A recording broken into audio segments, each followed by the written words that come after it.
Hey guys, welcome back to episode 4 of The Real Deal, James Neal, via Pro Mode. And today I have game 10 for you against the Columbus Blue Jackets. And as you can see, I have been relegated to the second line. I guess that's what I get for not playing games 2 till 9.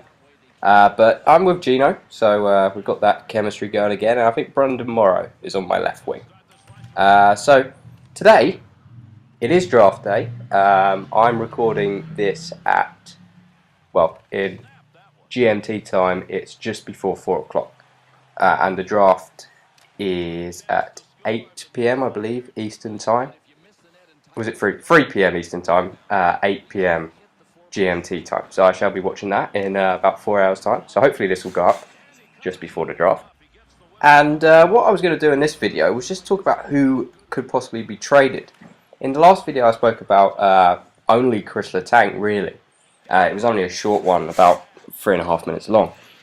So in this video I was going to just mention the players who I thought are probably on the block, and the GMs are shopping them around at the draft, trying to either get a first round pick for the likes of Pittsburgh and Boston who don't have one, or just trying to move up generally and try and snag someone in the top 10 if you're a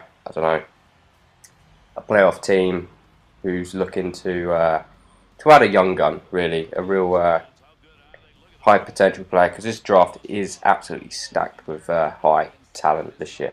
Just going back to the Chris Letang situation that I spoke about in the last video, it seems that the two sides are now closer to agreeing a deal, and that would be fantastic. He is such a good defenseman. I know he didn't have the best playoffs defensively. He got 16 points in 15 games, which is fantastic, but he had a few dodgy moments. But I think playing next year, maybe him and Simone Dupre could form a good partnership. A good offensive partnership. Maybe not the shutdown pairing. You'd still be looking at Brooks Orpik and Paul Martin to probably be the shutdown pair. But it looks like it's going to get done. It's looking very promising at the moment, and I really hope he does sign, because he's such a high quality talent, and there's not many top two D men out there at the moment. Now, going back to players who could get traded at the draft, I think the goalies are the ones which are going to be the most interesting.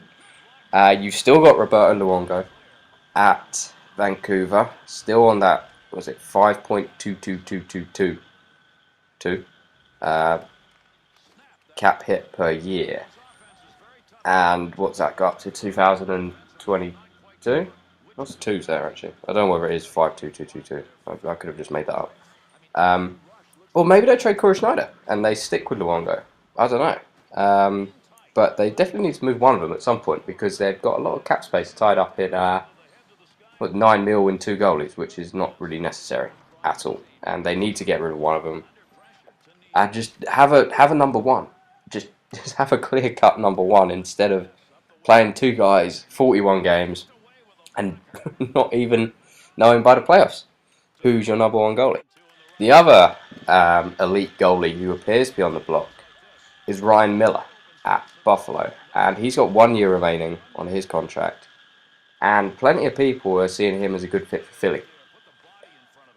And Philly have the 11th pick, I think, in the draft, and there's lots to talk about them possibly taking the big Finn, Rasmus Ristolainen, if he's still on the board at that stage.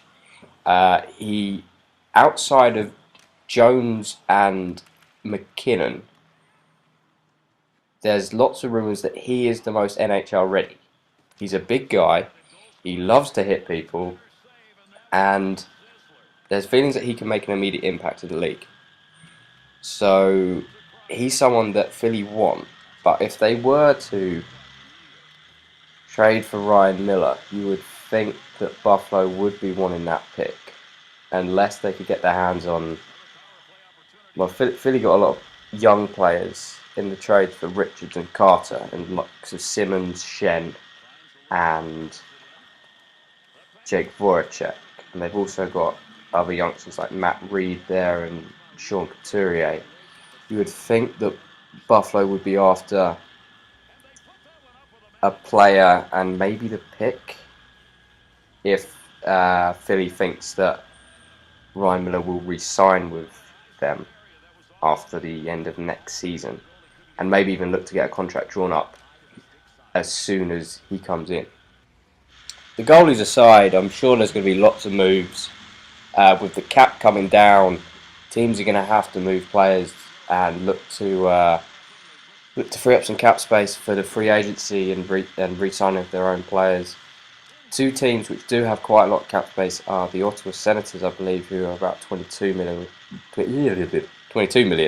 under the cap, and also I believe Columbus are quite far under as well, but they've still got to sign Bobrovsky. So it'll be interesting to see what they do. They are a team to watch, I think, the Columbus Blue Jackets. They have 3 first rounders. I think none of them are particularly high. The highest one's about 14 or 15, I believe. They've got 2 late ones, the one from LA and one from the Rangers as well. They might try and package them and move up. In terms of what they need, they're probably going to be looking at some defensemen. They have Ryan Murray. They have Jack Johnson now after the Carter trade. So I think they're a team to watch next year, actually. I'm looking forward to seeing what Columbus do post Rick Nash era, because Bobrovsky is due a big payday. There's rumours of a big offer from the KHL as well. So Columbus will be really looking to keep hold of him. And, Marian Gaborik, big-time player, lots of experience in the league. Can he backbone a young team to the playoffs? I can really see that happening, actually.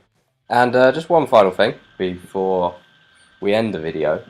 My phone's just flashed up and it said that Mike Smith has re-signed in Phoenix for 6 years. I don't know how much for, but that looks like a good bit of business for them. He's a very good goalie, playing in that relatively small market out there. We saw Bruce do very well, and Mike Smith did brilliantly last year. And as far as he deserved, he's definitely got an increase on what he was on before.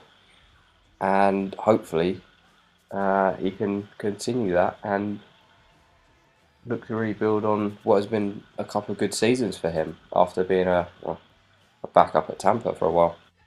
Also, you may have just seen on the screen that I am now a third line player for the Pittsburgh Penguins.